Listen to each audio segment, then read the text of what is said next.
विधानसभा मतदारसंघातील सर्व प्रमुख कार्यकर्त्यांना आमचं या निमित्तानं आव्हान आहे। 5-6 दिवसापूर्वी आपल्या अकोले विधानसभा मतदारसंघातील पठार भागातील घारगाव या ठिकाणी आपल्या आदिवासी समाजाच्या महिलेवर मुस्लिम समाजाकडून सामूहिक बलात्कार झाल्याची घटना अत्यंत संतापजनक आणि अत्यंत दुर्दैवी अशा प्रकारची घटना घारगावमध्ये या ठिकाणी घडली। त्या घटनेच्या निषेधार्थ सर्वच ठिकाणी निषेध होतोय। घारगाव पोलीस स्टेशनला या घटनेच्या विरोधामध्ये 2 आरोपींवर गुन्हा दाखल झाला। घारगाव पोलीस स्टेशनच्या पोलीस अधिकाऱ्यांनी एका आरोपीला अटक केली, मात्र या गुन्ह्याचा जो काही मुख्य आरोपी तो मात्र फरार आहे, त्याला अटक होत नाही।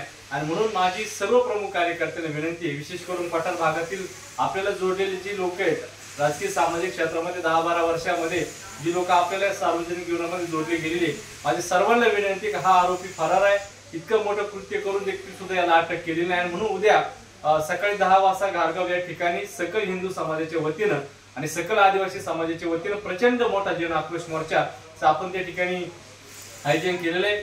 हजारो कार्यकर्ते आपले त्या आंदोलनामध्ये सहभागी होणार आहे। आणि म्हणून पठार भागातील जी काही आपले प्रमुख कार्यकर्ते मंडळी आपल्याला देखील आव्हान आहे की आपल्या बहिणीला न्याय देण्यासाठी, आपल्या महिलेला न्याय देण्यासाठी आपण रस्त्यावर यावं, त्या मोर्चामध्ये आंदोलनामध्ये सहभागी व्हावं।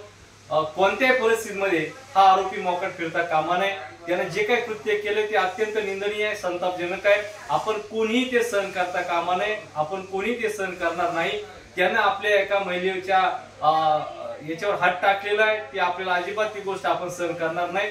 आता जर आपण मोर्चा काढला नाही, आता जर आपण यांना धडा शिकवला नाही, तर उद्या परत वारंवार अशा प्रकारच्या घटना घडतील। आणि म्हणून आपल्या मतदारसंघामध्ये, आपल्या पठार भागामध्ये आपण ही गोष्ट कधीही सहन करणार नाही। म्हणून आपण उद्या सर्वांनी या घटनेचा निषेध करण्यासाठी, जो आरोपी आज मोकाट फिरतोय त्याला तातडीने अटक करा या मागणीसाठी आणि त्या बहिणीला न्याय मिळवून देण्यासाठी आपण त्या मोर्चाचं आयोजन केलंय। हिंदू समाजाच्या वतीनं हजारो हिंदू बांधव त्या ठिकाणी जमणार आहे, परंतु ही भगिनी आपल्या आदिवासी समाजाची ती महिला आहे, म्हणून तिच्यावर जो अन्याय झालाय तिला न्याय देण्यासाठी आपण देखील सुद्धा आदिवासी म्हणून आपण रस्त्यावर आलं पाहिजे। म्हणून माझ्या सर्व आदिवासी बांधवांना या निमित्तानं विनंती आहे की उद्या घारगाव या ठिकाणी हजारोंच्या संख्येने आपण त्या ठिकाणी सहभागी व्हावं। त्या मोर्चामध्ये आपण सगळ्यांनी सहभाग घेऊन तो मोर्चा यशस्वी करावं, अशा प्रकारचं आवाहन मी आपल्या सर्वांना या ठिकाणी करतो।